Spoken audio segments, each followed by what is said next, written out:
예수께서 요한이 잡혔음을 들으시고 갈릴리로 물러가셨다가 나사렛을 떠나 스불론과 납달리 지경 해변에 있는 가버나움에 가서 사시니 이는 선지자 이사야를 통하여 하신 말씀을 이루려 하심이라. 일러스되 스불론 땅과 납달리 땅과 요단강 저편 해변길과 이방의 갈릴리여, 흑암에 앉은 백성이 큰 빛을 보았고 사망의 땅과 그늘에 앉은 자들에게 빛이 비치었도다 하였느니라. 이때부터 예수께서 비로소 전파하여 이르시되 회개하라, 천국이 가까이 왔느니라 하시더라. 오늘 우리가 복음에 대해서 이제 오늘 마태복음 이제 순서대로 이제 넘어왔어요. 다음 전에는 예수님이 시험 받으신 것에 대해서 말씀을 드렸고요. 오늘은 우리가 예수님께서 갈릴리에서 복음을 전한 일들에 대해서 우리가 배우게 되겠습니다. 우리 예수님은 어디에서 태어나셨죠? 갈릴리에서 아니고요, 베들레헴. 베들레헴에서 태어나셨어요. 이 벳이라고 하는 건, 베들레헴이라고 하는 벳이라고 하는 것은요, 벳이라고 하는 것은 집이라는 뜻이에요. 벳이라고 하는 집이에요. 그래서 떡집이라고 하는 이름이 베들레헴이라는 뜻이에요. 베들레헴, 이게 떡집이라는 뜻이에요. 그러니까 소리내 방앗간 이런 거예요. 떡집, 소리내 떡집 이런 것처럼 베들레헴, 벳이라고 하는 떡집. 베들레헴은요, 이렇게 가서 보면 이게 마치 떡빵처럼 이렇게 생겼어요. 이렇게 생겨가지고, 그래서 별명이 떡집이다 이런 뜻이에요. 베들레헴은요, 예루살렘에서 가까워요.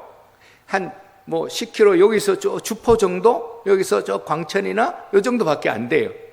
가까운 거리에 있어요.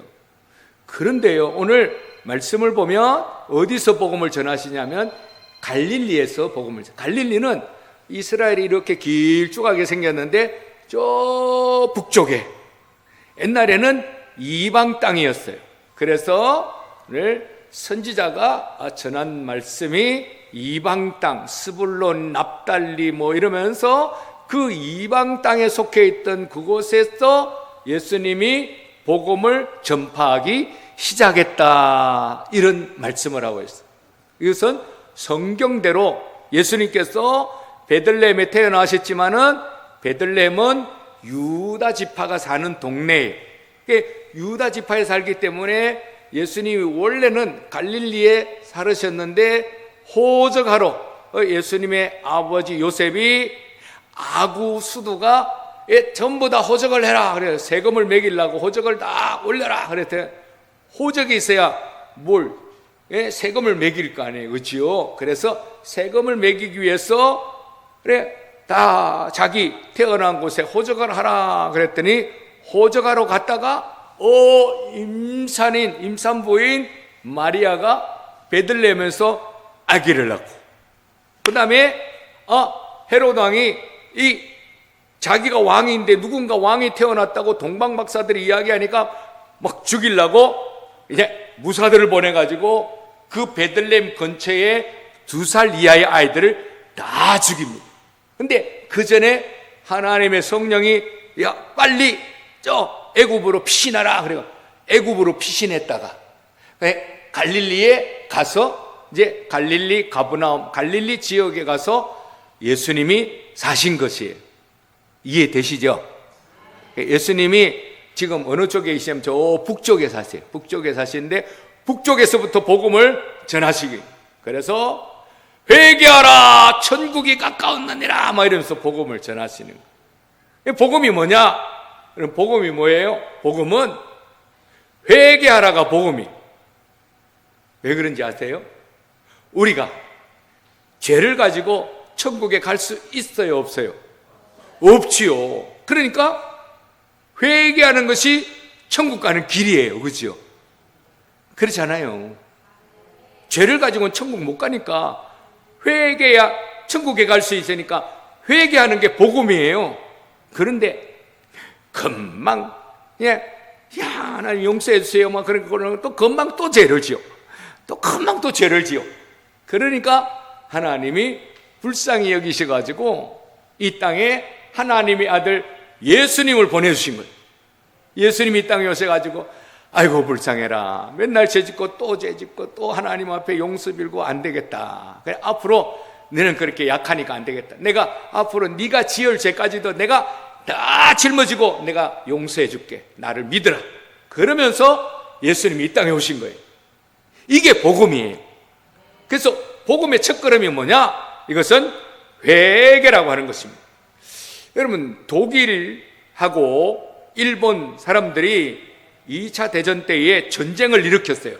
그래서 독일은 나치들, 일본은 사무라이들 중심으로 해가지고 막 전쟁을 일으켜가지고 얼마나 독일은 그 유럽에 있는 지역의 나라들을 다 점령을 했어요. 그리고 얼마나 괴롭히고 힘들게 하고 심지어는 유대인들을 그냥 600만 명이나 그냥 가스실에 집어넣어 죽였어요. 일본 사람들도 얼마나 많이 우리를 괴롭혔어요. 그죠? 그래가지고 무슨 부대 만들어가지고 또 막 거기다가 막 생체 실험을 하고 우리나라 사람들 얼마나 고난을 당했는지 몰라요. 그 어렵게 하고, 그 다음에 저 중국이나 동남아나 저 필리핀까지 다 점령해가지고 얼마나 괴롭힌지 몰라요. 그런데 두 나라가 다 전범들이에요. 전쟁에 범행을 저지른 범인들이다, 이런 말이에요. 전범들인데 독일은요, 그 사람들이 자기들이 지은 죄를 다 고백을 하고 많은 나라들에게 잘못했다고 시인을 하고, 그러면서 독일은 그 사람들 앞에 사죄했어요. 그리고 그 아우슈비츠 그 지역에다가 막 기념관을 짓고, 그래서 우리가 잘못했다라고 하는 것을 막 보여주고, 그 사람들이 행했던 악한 짓들을 갖다가 영상으로 찍어놓은 거 다 보여주면서 우리가 잘못했다고 회개를 했어요. 근데 일본 사람들은 회개를 해요, 아니? 안 해요. 그래가지고 그냥 일본 사람들은 막 전쟁이 일으킨 사람들 갖다가 막 모아놓은 거기 묘지에 가가지고 지금도 가서 막 참배하고 잘했다고 막 그러는 거예요. 그러니까 여러분, 독일 사람들은 지금도 유럽 연합에서 그 지역을 이끌어가는 그런 중추적인 역할을 하는가 하면, 일본 사람들이 뭐 한다 그러면 중국 사람이나 우리나라 사람이나 동남아 사람들이나 뭐 대만 사람이 다 반대해요. 왜? 죄를 갖다가 회개 안 하고 인정 안 하니까. 그렇죠?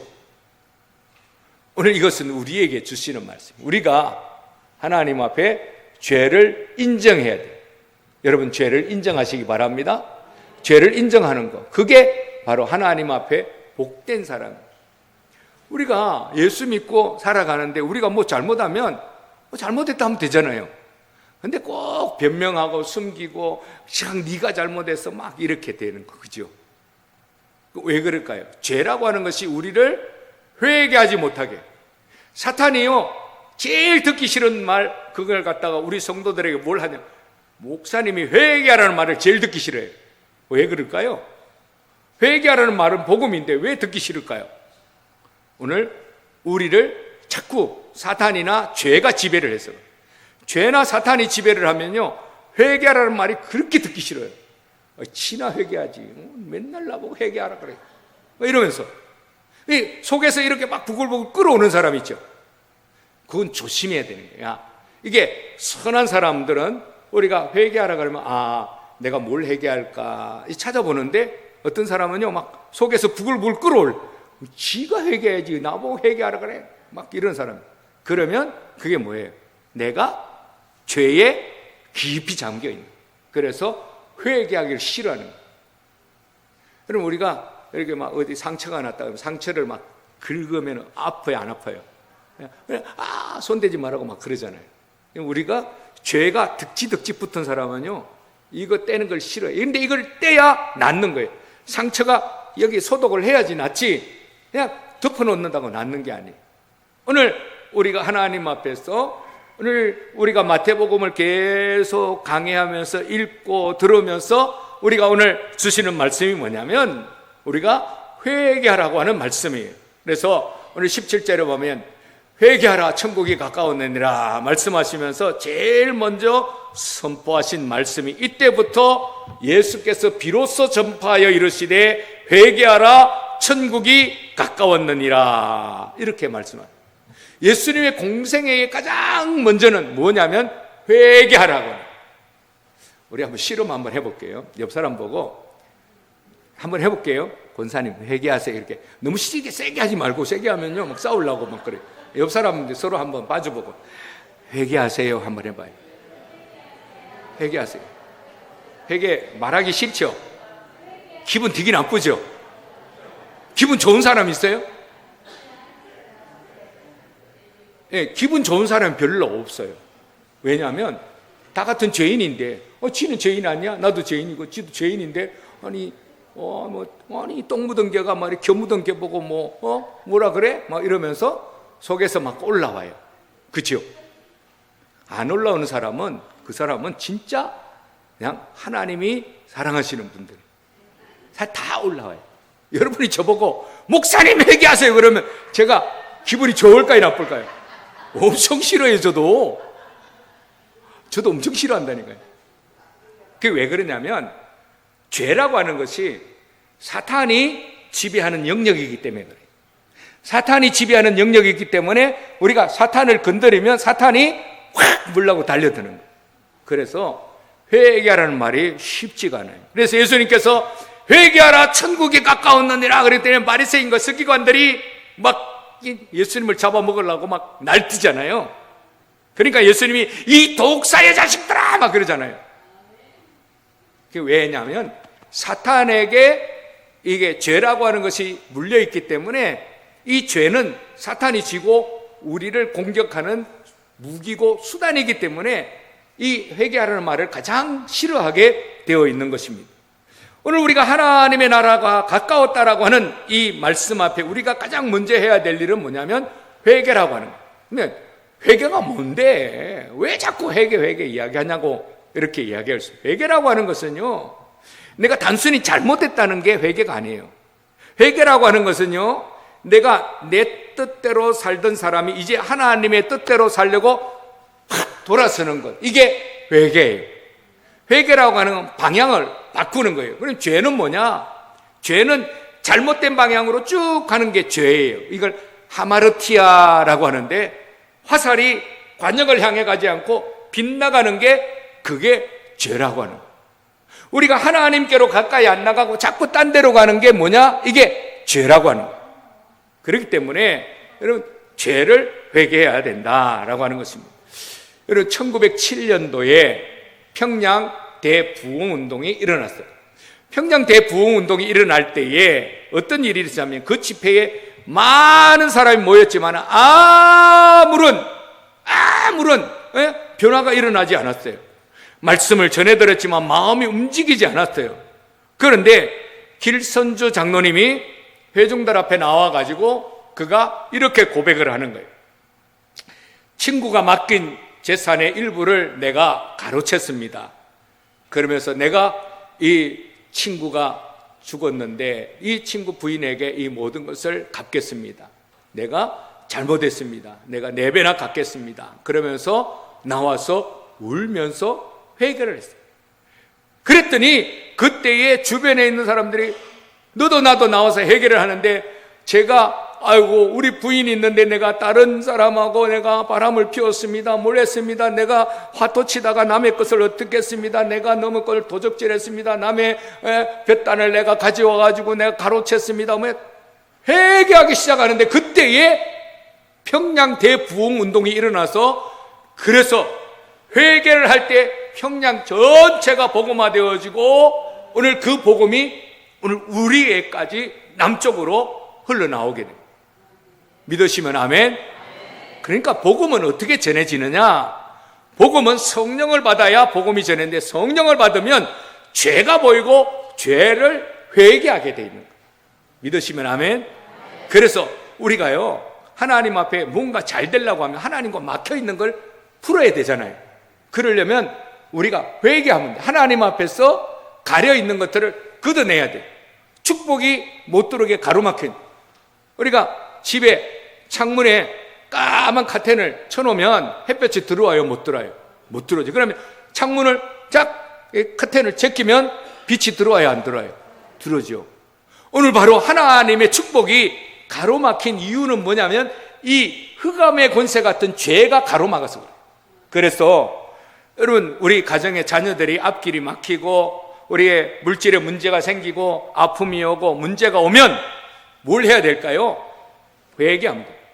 하나님 앞에서 내 죄를 고백하고 회개를 하면 오늘 이 병마에서 나음을 입고 자녀들의 앞길이 열려지고 우리 가정이 물질적으로도 건강적으로도 회복되는 역사가 일어날 줄로 믿으시기를 주의 이름으로 축원합니다. 아멘. 아멘 하시네요. 회개하라 그랬는데. 여러분들은 아주 선하신 분들, 하나님 앞에 구원받았기 때문에 아멘이 나오지. 여러분, 이 구원받지 않은 사람은요, 이런 말하면 아멘 하라 그러면요, 성질 내면서 오늘따라 되게 목사님 설교 이상하게 하네 그러면서 막 나가면서 인상 쓰면서 막 그래 나가요. 근데 여러분들은 굉장히 은혜로운 분, 우리가 앞으로 지을 죄까지 다 용서함을 받았기 때문에 이게 아멘이 되는 거예요. 길가 가서 그렇게 보세요. 막 여러분들 잡아 죽이려고 막 달려든다니까요. 그래서 오늘 평양의 대부흥운동이 어떻게 왔느냐, 이 민족의 흐름을, 영적인 흐름을 바꿨는데 이는 길선주 장로님 한 분이 회개해서 일어나요. 그것보다 10년 전에 어떤 일이 있었냐면 이 부흥운동에 하디 선교사라는 분이 있어요. 10년 안 됐지만 하여튼 그 전에 하디 선교사라는 사람이 감리교 선교사님인데 이 사람이 그냥 병원에 치료도 하고 복음도 전하고 이런 사람인데, 하디 선교사님이 한국 사람들이 맨날 일하고 시커멓고 막 이러니까 아주 얕잡아 봤어요. 그래서 아주 하대를 했어요. 아유, 저 인간들은, 이러면서 복음을 전한 거예요. 아주 명령적으로 복음을 전하고 아주 나쁘게 복음을 전하고 막 그런 거예요. 그런데요, 어느 날 목사님들하고 나와서 막 성경 공부를 하고 막 하다가 이 목사님들 모여있는 집회에서 자기가 죄를 고백하는 거예요. 제가 선교사라고, 백인이라고, 오늘 여러분들을 동양인이라고 제가 무시했습니다. 죄송합니다. 잘못했습니다. 제가 여러분들을 갖다가 정말 그리스도인으로서, 형제로서 사랑하지 못했습니다. 용서해 주세요. 그리고 이 하디 선교사가 회개의 무릎을 꿇었어요. 그때에 목사님들이 그때에 회개하기 시작해요. 이것이 평양 대부흥운동의 집회 때에 집회가 시작되어지고, 길선주 장로님이, 그때는 목사님이 되기 전인데 길선주 장로님이 회개하고 그러면서 온 평양이 복음화되어지고 그렇게 바뀌는 역사가 일어난 줄로 믿으시길 바랍니다. 그래서 우리가 우리 신앙생활을 정직하게 돌아봐야 될 때 우리가 뭘 해야 되냐? 우리는 회개의 눈물이 있느냐 없느냐를 바라봐야 된다라고 하는 것입니다. 구세군 창설자 윌리엄 부스에게 한 사역자가 이렇게 말했어요. 편지를 보냈어요. 우리가 모든 방법을 다 해봤지만은 사람들이 꿈쩍도 하지 않고 변화가 일어나지 않습니다. 이러면서 편지를 보냈어요. 그때에 이 윌리엄 부스가 구세군을 창시한 분인데, 윌리엄 부스가 뭐라고 편지를 보냈냐면 그때에 대답이 아주 짧았습니다. 울어보세요. 울어보세요. 이렇게 보낸 거예요. 여러분, 우리 감리교 계통, 오순절 계통이 뭐냐면 우리 감리교, 또 우리가 하나님의 성회, 구세군, 또 나사렛, 또 여러 성공회, 또 형제 교단, 우리가 열 몇 개 우리 한국에 들어와 있는 교단들이 사실은 감리교 존 웨슬리 목사님과 오순절 계통이에요. 그래서 여러분들께서 저런 교단이 있어 이럴지 모르지만은, 작은 교단이지만은 그런 교단들도 다 감리교 안에서, 그래서 성결교도 원래 존 웨슬리 목사님에서 나와서 우리는 성결을 따르겠다. 순복음교는 우리는 순복음을 따르겠다. 우리는 남을 구제하는 일을 따르겠다. 구세군, 막 이러면서 다 파가 나눠져서 그렇지, 원래는 한 줄기 안에 오순절 계통 모임을 하면은 모든 학자들, 목사님들이 열 몇 개 교단이 다 함께 모이는 거예요. 그래서 저기 이상한 사람이야, 여기 이상한 교단이야 그러지 말고 잘 따져봐야 돼요. 어쨌든 간에 오늘 이렇게 윌리엄 부스가 뭐냐면 울어버리는 거예요. 오늘 우리가 하나님 앞에서 교회 학교가 안 된다? 여러분, 우리가 눈물이 말라서 그래요. 우리 여성교회가 안 된다. 왜? 울지 않으니까. 우리 남성교회가 안 돼. 우리가 뭐 안 돼? 안 되는 것은요, 우리가 뭔가 가로막혀 있어요. 회개의 문제가 우리에게 남아있기 때문에 우리는 우리 자녀들의 앞길이 안 열린다? 울어야 돼. 엄마가 울고 아빠가 울어야 자녀들의 앞길이 열려져요. 믿으시면 아멘. 울으라 그래서 기분 나쁘시죠? 근데 제가 여러분에게 울으라 할 그런 자격은 없어요. 그러나 여러분, 제가 드리는 말씀이 아니라 주님이 하시는 말씀이에요. 예? 우리가 회개하라, 눈물 흘리고 회개할 때 하나님의 역사가 일어나는 줄로 믿으시길 바랍니다.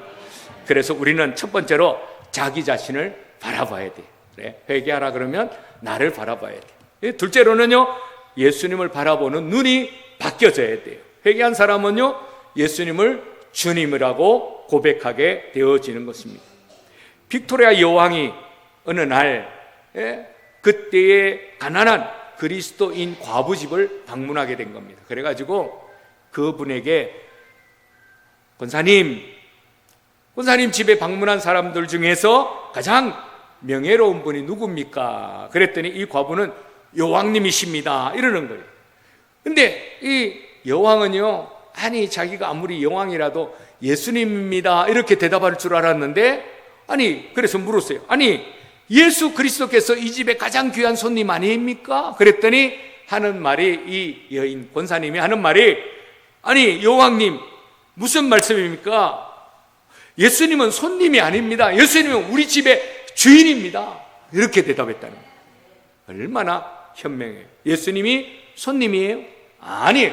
예수님은 우리의 주인인 거예요. 믿으시면 아멘. 그럴 때에 그렇게 신앙을 고백하는 이 영국이 해적들 아니에요. 영국 해적이에요. 영국 나쁜 놈들이에요. 아주 맨날, 아니 그냥 아프리카에 가지고 막 흑인들 잡아가지고 팔던 사람들이 이게 해적 아니에요? 영국 사람이에요. 그런데 존 웨슬리 목사님이 이 영국을 명예혁명을 일으켰어요. 다른 나라들은요, 프랑스나 뭐 다른 나라들은 막 다 유혈폭동이 일어났어요. 산업화로 말미암아, 산업혁명이 일어났을 때. 그리고 막 잘 살게 되니까 막 폭동이 일어나는데, 영국은요, 존 웨슬리 목사님이 복음을 전하니까 이 복음으로 우리가 변화되자, 회개하자 막 그러면서 막 바뀌기 시작하는 거예요. 그래가지고 막 노동자들 탄광 뭐 고아원 막 이런 데서 다 회개하면서 명예혁명이 일어났어요. 그래서 영국의 법은요, 불문법이에요. 불문법. 그 사람들은 막 법으로 막 딱 정해놓지 않아도 그 사람들은 벌써 회개하고 명예로운 혁명을 했던 사람이 되어졌다라고 하는 거예요. 오늘 이렇게 예수를 잘 믿는 나라들은요, 해적이 변해가지고 영국 신사의 나라가 되었다라고 하는 겁니다. 그래서 회개하는 사람이 하나님 앞에 복이 있다라고 하는 것입니다. 여러분, 우리는 우리의 교만함을 회개해야 됩니다. 이제 10분, 15분 이제 지나가면 이제 졸리기 시작하니까 우리 찬송 한 장하고 마칠게요. 우리 찬송은요, 내 평생 살아온 길 308장입니다. 네, 308장 우리 한 장 부르시고 우리가 기도하고 마치도록 하겠습니다.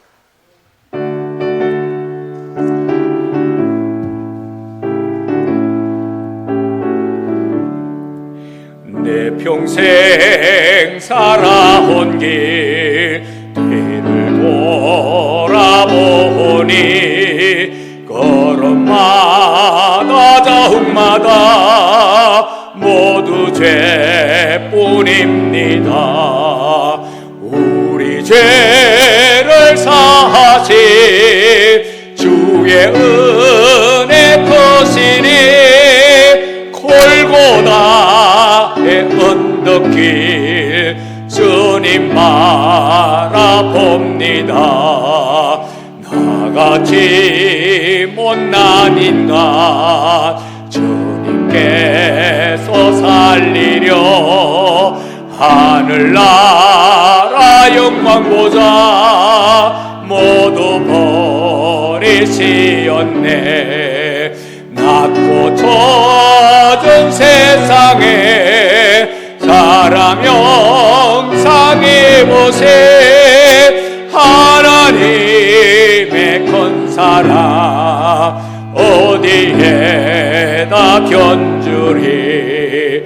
예수님 나의 주님 사랑의 주 하나님 이제 나는 예수님만 높이면서 살겠네.